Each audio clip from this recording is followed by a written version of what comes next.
নমস্কার, রাধে রাধে সবাইকে। আমি পৌশালী। পৌষ সানশাইনের আবারও নতুন একটা ব্লগে আপনাদের সবাইকে জানাই অনেক স্বাগত।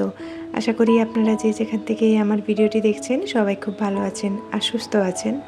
সকালবেলার এই মিষ্টি আলোতে না যখন আমি তুলসী গাছে জল দিই সত্যি এত বেশি ভালো লাগে। পুজো করতে আমার বেশ খানিকটা সময় লাগছে আজকাল। আর আজকে ভেবেছিলাম যে তুলসী গাছের যে মঞ্জুরিগুলো রয়েছে না সেগুলো একটুখানি কেটে দেবো, কারণ যখনই এই তুলসী গাছের মঞ্জুরি হয় না তখন কিন্তু তুলসী গাছটা বুড়ো বুড়ো হয়ে যায়। আর ওদিকে দেখুন একটা বড় মঞ্জুরি আমি রেখেছি, কারণ ওটা দিয়ে ভেবেছি নতুন গাছ বানাবো। যদিও আমার কাছে না ওই রকম তুলসীর যে বীজগুলো দিয়ে কখনোই গাছ হতে চায় না, তবে আজকে আমি ভাবলাম যে না, একবার চেষ্টা করে দেখি। আর আজকেই না কয়েকটা বীজকে আমি মাটির তলাতে দিয়ে দিয়েছি। দেখা যাক এগুলো দিয়ে যদি গাছ বেরোয় তাহলে অবশ্যই আপনাদের সাথে শেয়ার করব।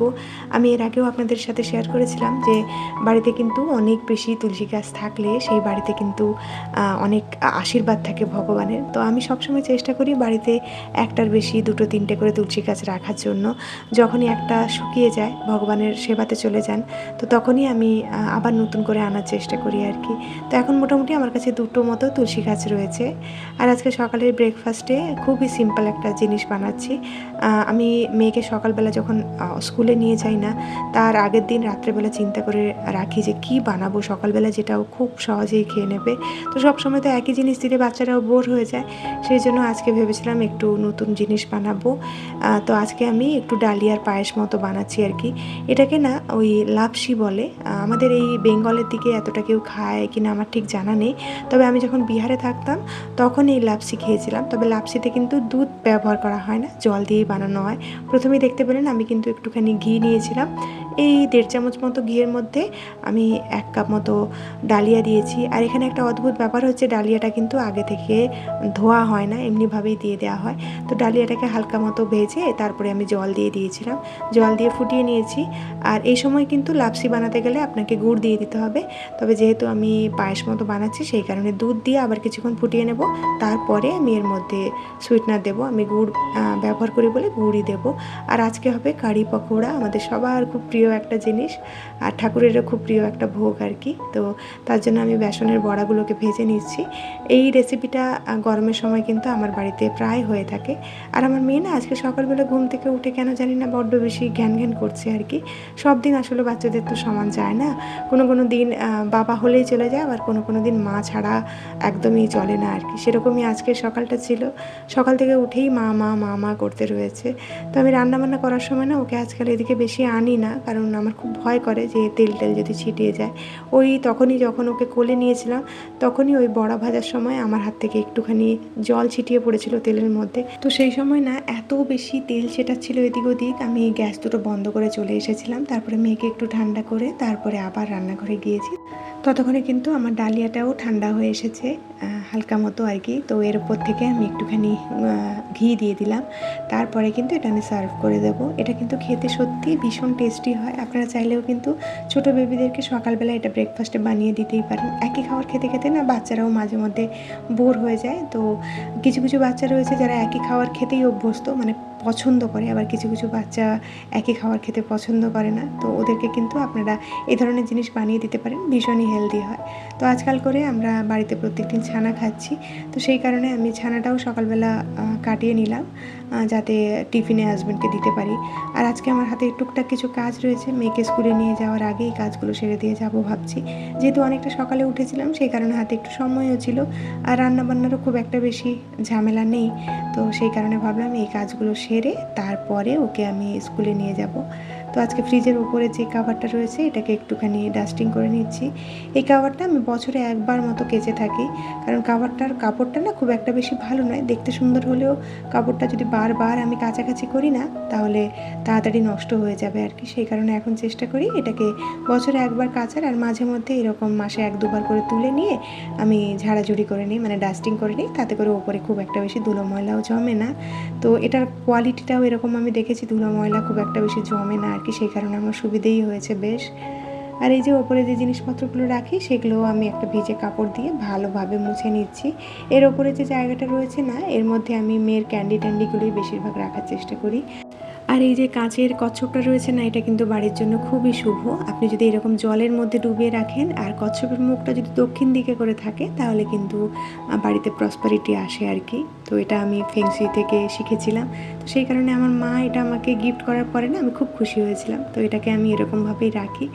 আর ওই জলের মধ্যে না, মানে কচ্ছপটা যে জলের মধ্যে থাকে সেখানে একটা দুটো রিসেন্ট কয়েনও ফেলে রাখতে পারেন, টাকা। তো সেটাতে কিন্তু আরও বেশি ভালো হয়।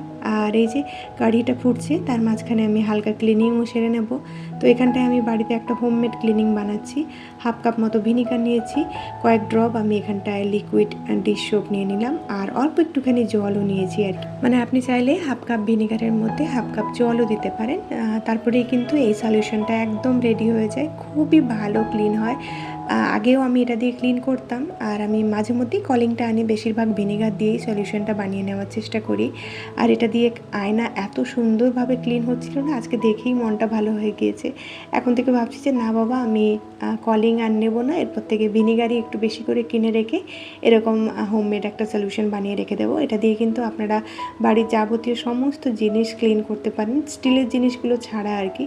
স্টিলেরগুলো করলে দেখেছি একটা দাগ রয়ে যায়, আর কাঠের যখনই আপনি কোনো কিছু একটা ক্লিন করবেন না, তখন এই সলিউশনের মধ্যে হাফ কাপ আপনি তেল যে কোনো মিশিয়ে দিতে পারেন, মানে যে কোনো গন্ধবিহীন তেল আর কি।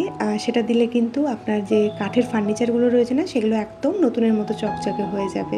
তো আমি সেটা দিয়েও অনেকবার ট্রাই করে দেখেছি, সত্যিই খুব ভালো পরিষ্কার হয়। আর যেহেতু আমার কাছে কলিংটা ছিল না, এই আয়নাগুলো অনেক দিন ক্লিন করা হয়নি।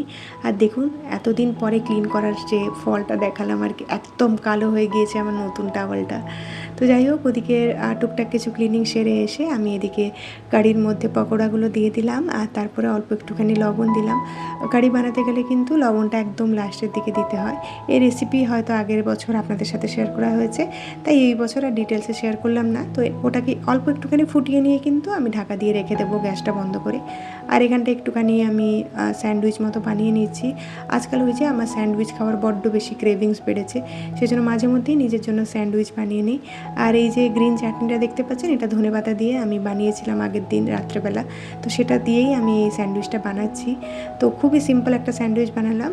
দইয়ের মধ্যে আমি বেবিকর্ন দিয়েছি, আর যাবতীয় যে মশলাগুলো থাকে, chaat masala, black pepper powder, সেটা দিয়ে আমি এর উপরে একটা স্টাফিং মতো বানিয়ে দিলাম। আর এই যে দুটো ব্রেডকে এরকম স্যান্ডউইচ আকারে দিয়ে আমি এটাকে খেয়ে নেবো। ওই যে কোল্ড স্যান্ডউইচই বানালাম। আগের একটা ভিডিওতে আপনাদের সাথে লেটুসের কোল্ড স্যান্ডউইচ শেয়ার করেছিলাম, আজকে বেবিকর্নের শেয়ার করলাম আর কি, খুবই সিম্পল।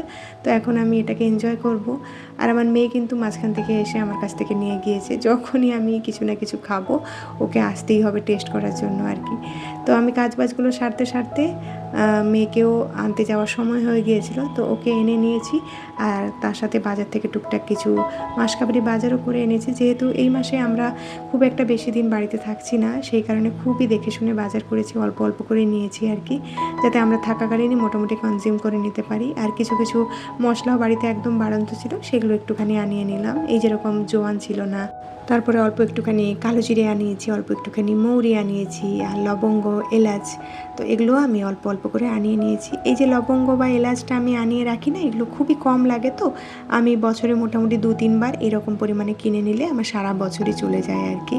আজকাল করে না ব্লিঙ্কিটে এই ধরনের বাজারগুলো করি না, কারণ ব্লিঙ্কিটে করলে আমি লক্ষ্য করেছি ডাল হয় আপনাকে 500 নিতে হবে, না হয় 1 কেজি নিতে হবে। আর আমি মুদিখানার দোকান থেকে কিনলে 300-250 এরকম পরিমাণেও নিতে পারি। আর অনেক বেশি পরিমাণে ডাল কিনে রাখলে কি হয়, আমি 1-2 বার এই প্রবলেমটা ফেস করেছি, ডালের মধ্যে না পোকা লেগে যায় ওই প্যাকেট ডালের মধ্যে, হয় আমাকে ডিপ ফ্রিজে বা ফ্রিজে রাখতে হয়, তখন ফ্রিজে কিন্তু অনেকটা জায়গা নিয়ে নেয়। সেই কারণে আমি অল্প অল্প আনাই, যেটা 1 মাসের মধ্যেই আমি কনজিউম করে নিতে পারি। আর যখন তখন একটুখানি রোদ্দুরও দিয়ে দিই আর কি। তো জিনিসপত্রগুলো গুছিয়ে নিলাম, আর কিছু জিনিস যেগুলো এক্সট্রা ছিল সেগুলো এখন এখানে রেখে নিচ্ছি। আর তার সাথে কিন্তু ভিডিওটা আমি এখানেই শেষ করছি। খুব শীঘ্রই দেখা হচ্ছে নেক্সট আরেকটি ব্লগে। ততক্ষণের জন্য সবাই খুব ভালো থাকবেন, সবাইকে খুব ভালো রাখবেন, আর নিজের যত্ন রাখবেন। টাটা।